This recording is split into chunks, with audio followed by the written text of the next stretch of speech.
थे, government hostel चौराहे पे पहले परमिशन दी और उसके बाद कल परमिशन रद्द करके सरकार ने संदेश दे दिया कि राजस्थान के अंदर वही चलेगा जो वसुंधरा राजे चाहेगी। मैं आपको विश्वास दिलाना चाहता हूं कि हमारे खून का आखिरी कतरा भी इस राजस्थान के जवान और किसान के काम आएगा। मैं धन्यवाद दूंगा डॉक्टर किरोड़ीलाल जी मीणा को, जो दौसा के अपने सारे कार्यक्रम छोड़ के आज राजस्थान के जवान और किसान को संबोधित करने के लिए आपके बीच पधारे। जोरदार ताली बजाएंगे डॉक्टर साहब।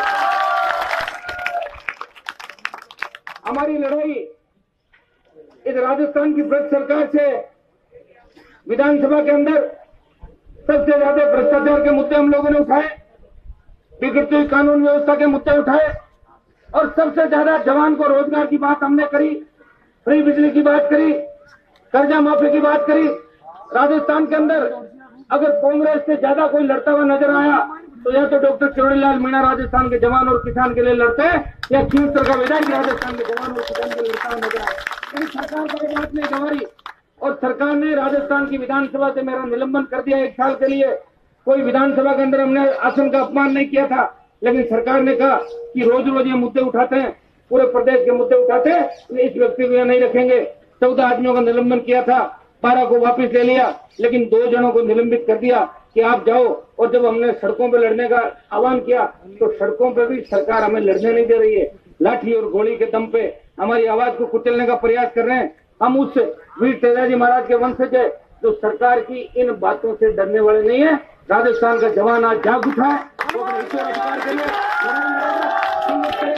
राजस्थान की सामने की सरकार को जब तक झुका नहीं देता तब तक हमारा संघर्ष राजस्थान की सड़कों पर जारी रहेगा। हमें चाहे धारा 144 लगाए या कुछ भी करे, ये धारा 144 भी टूटेगी और राजस्थान की सरकार को हमसे बात भी करनी पड़ेगी। राजस्थान के जवानों का कि किस सोच के साथ आप यहाँ आए, सोच के साथ होश भी आपको रखना। किरोड़ीलाल जी मीणा भी मेरे साथ है, मैं भी हूँ। हम आगे आगे चल के जो भी हमारा निर्णय होगा, अभी एक बार प्रशासन के लोग भी आ रहे हैं, उनसे बात चल रहे हैं और अपन जहाँ भी चलेंगे। लेकिन आप एक चीज का ध्यान रखना कि बिना फालतू कोई भी अशांति और गलत तरीके से लोकतंत्र की हत्या करने का प्रयास आप लोग नहीं करना। नहीं करोगे ना भाई? ऐसा नहीं होगा हम कोई बात करें आप पीछे तो करके बदनामी कराते, तब तो मेरी भी बदनामी होगी, डॉक्टर साहब की बदनामी होगी। इस गारंटी के साथ हम आपके आगे आगे कूच करेंगे, सारी बात जो भी आप सामने रखेंगे और राजस्थान की सरकार को झुकाएंगे। नागौर के अंदर जो उपकार रैली हुई थी उसने राजस्थान और देश की सियासत के अंदर भूचाल ला दिया। अब सेकंड रैली जो नौजवानों को जोश देखते हुए बाढ़ में रैली की घोषणा भी जल्दी 10-15 दिन के अंदर कर देंगे। उसके बाद हम बीकानेर की रैली करेंगे, सीकर की रैली करेंगे और फिर जयपुर की रैली करेंगे। और जब तक राजस्थान के जवान और किसान को उसका हक और अधिकार नहीं मिल जाता तब तक खींवसर का विधायक इस राजस्थान की सड़कों से लेकर विधानसभा तक लड़ता रहेगा, चाहे हमारी क्षमता खत्म हो जाए। इस चीज की परवाह नहीं तो हमने पहले की और ने आज की। दोनों पार्टियां हमारे पीछे पीछे भाग रही है, लेकिन हम है कि आगे आगे भाग रहे हैं। आपको पता है सारी बात। अगर पार्टियों में जाना तो बहुत नहीं चलेगा। मैं तो आजकल पार्टियों के लिए इसलिए राय बनाऊंगा, आप जानते हैं, एक समिति कहती इधर आओ, दूसरी कहती इधर आओ। लेकिन हनुमान बेनीवाल जब तक राजस्थान के अंदर 2018 में तेजाजी महाराज की आदत स्थापित नहीं कर लेता तब तक मेरी लड़ाई जारी रहेगी। मैं आपको विश्वास दिलाता हूँ कि राजस्थान रिसर्जेंट करने की बात जो सरकार करती है वो राजस्थान रिसर्जेंट बातों से नहीं होगा। राजस्थान को रिसर्जेंट करने के लिए राजस्थान के किसान को मजबूत करना होगा, राजस्थान के जवान को मजबूत करना होगा, राजस्थान के अंदर कानून का राज लाना होगा तो बाहर से आके लोग अपना निवेश यहाँ कर सके। आज राजस्थान के अंदर हालात क्या है, हाई सिक्योरिटी जेल से किस तरह हार्डकोर क्रिमिनल भाग जाते हैं और पुलिस के जवानों को मार के दोबारा भाग जाते हैं और सरकार कुछ भी नहीं कर पाई। हम प्रयास करेंगे कि राजस्थान के किसान का कर्जा माफ हो। इस बात की घोषणा बाड़मेर और बीकानेर रैली के बाद सरकार खुद कर देगी कि राजस्थान के 82,000 करोड़ जो किसान है उनका 90 लाख करोड़ का कर्ज सरकार माफ करे। तीसरी बात हमने कही कि किसान को तकलीफ के अंदर है, पहले अंग्रेजों का राज था, फिर राजाओं का राज, फिर अकाल का छाया और फिर नेताओं ने इतने धोखे दिए कि हमारी आर्थिक स्थिति बिगड़ गई। इसलिए हम चाहेंगे कि सरकार किसान की बिजली माफ करे। जो बिजली 4.5-5 रुपए यूनिट में सरकार खरीदती है और 1 रुपया 30 पैसा लेती है, उस बिजली को सरकार माफ करे, जिसे पंजाब, कर्नाटक और तमिलनाडु में बिजली माफ करेगी। तीसरी बात हम करेंगे कि हमारे छोटे भाई कितनी तकलीफ के अंदर है, हर जगह राजस्थान के अंदर धरने प्रदर्शन चल रहे हैं, संविदा कर्मी नियमित होने के लिए आंदोलन कर रहे हैं और बेरोजगार से तंग आकर राजस्थान का जवान आत्महत्या कर रहा या वो बंदूक थाम के अपराध की दुनिया के अंदर जा रहा है। हमें उस जवान को रोकना होगा, हमें प्रयास करना होगा कि राजस्थान के जवान को रोजगार मिले, 5 लाख खाली पद भरे जाए, और जब तक खाली पद नहीं भरते तब तक 10,000 रुपए बेरोजगारी भत्ता राजस्थान के किसान को बेटों को मिले। इस बात को भी हमने चौथी बात हमने कही कि सड़क से टोल नाके हटने की, जब रोड टैक्स देते हैं तो टोल टैक्स किस बात का, इसलिए हम आह्वान करेंगे वसुंधरा टोल नाकों को उठा और अपने ससुराल धौलपुर ले जा।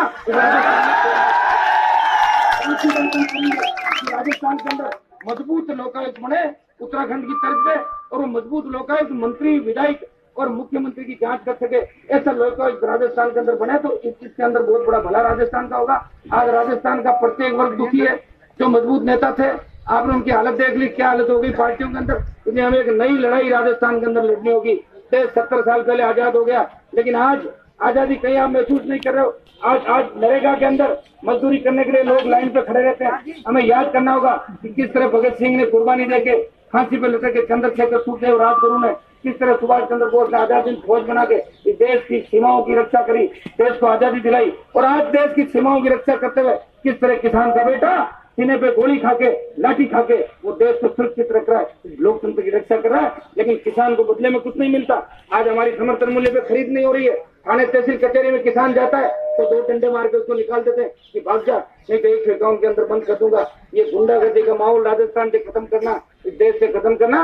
इसलिए नौजवानों से मैं विशेष अपील करूंगा, जिस तरह देश की सीमाओं पर हमारा जवान खड़ा है, इसी तरह अंदर लोकतांत्रिक व्यवस्था को मजबूत करते हुए मिशन 2018 में पूरा करना है। और आज मुझे पूरी उम्मीद है कि राजस्थान के कोने कोने से किस हिसाब से आप पूरी ताकत के साथ आए हो।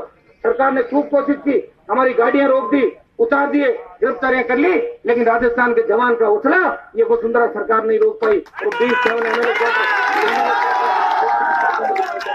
मैं साथियों आपको एक विश्वास दिलाता हूँ कि राजस्थान के अंदर लड़ता हुआ अगर कोई व्यक्ति नजर आएगा तो खींवसर का विधायक आखिरी दम तक आपके हितों के लिए लड़ेगा। डॉक्टर साहब भी आगे, अब डॉक्टर साहब भी शायद 2 बात आपको एक बार आने के बाद कहेंगे, फिर अपन कूच करेंगे, और कूच के बाद जो निर्णय हम वहां पे ले लें, उस निर्णय के अलावा आप लोगों को कुछ भी नहीं करना। इस बात का ध्यान रखना, नहीं तो हमारी वो करवा दोगे आप, ठीक है? नहीं तो और अभी आपके अंदर जो गर्मी है, इस गर्मी को और बचा के रखना है। इस गर्मी के लिए समझ गया ना, कोई जरूरी नहीं कि आज ही गर्मी निकालें। ये गर्मी निकालने का और टाइम भी आएगा। बड़ी रैलियां भी करेंगे, इस राजस्थान की सरकार को झुकाएंगे, और 10 लाख की रैली इस जनवरी से पहले इस जयपुर शहर के अंदर करके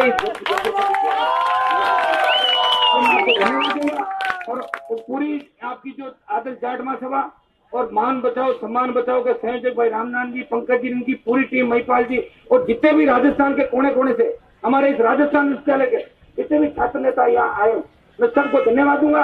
और विश्वविद्यालय के छात्र नेताओं को एक धन्यवाद और दूंगा कि 30 सितंबर 2015 को जब हनुमान बेनीवाल पे जोटवाड़ा के अंदर हमला हुआ था, तब राजस्थान विश्वविद्यालय के छात्रों ने संदेश दिया था पूरे देश के अंदर कि हमारे भाई को अगर आना चाहिए तो हम अच्छे रहे। और उसमें यूथ कांग्रेस और एनएसयूआई के कार्यकर्ता भी थे, और आज भी यूथ कांग्रेस और एनएसयूआई से चुनाव लड़ने वाले दर्जन भर छात्र नेता यहाँ हैं। मैं सबका स्वागत करता हूँ, और मैं सबको भरोसा दिलाता हूँ कि आपको जहाँ भी आवश्यकता पड़ेगी, आपका भाई स्पीड दिखा के नहीं भागेगा।